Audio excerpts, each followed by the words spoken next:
Hasiang thâu nong om pi cha na hem peo ki lam da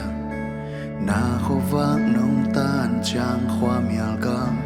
sun ki ling hasiang thâu nong om pi cha lung sim khem peo tui swa na khe phung a om min kong biak ding sim lo lungul om ke adang om ke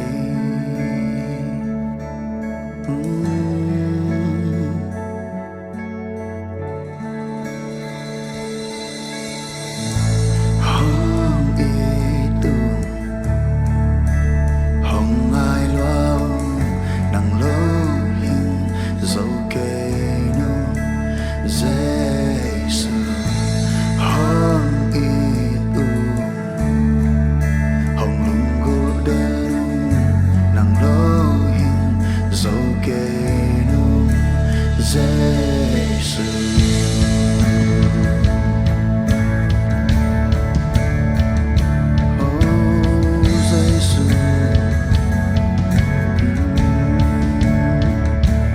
Hasiang thâu nong om pi cha nan na khem peo ven hi lam met be mi te tung lam me na thang nong guan hasiang thâu nong om pi cha asina te thoki vang lên na na om na om hi hong itu hong ai loao nang lo hin dấu ke no Jesus hong itu hong lungul denu nang lo hin dấu ke no Jesus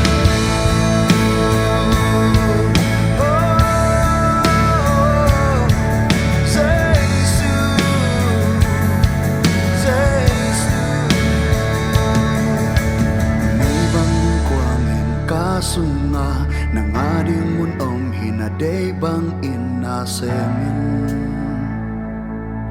hong semin may bang hong kwangin kasunga nang ading mun om hinaday bang ina semin hong semin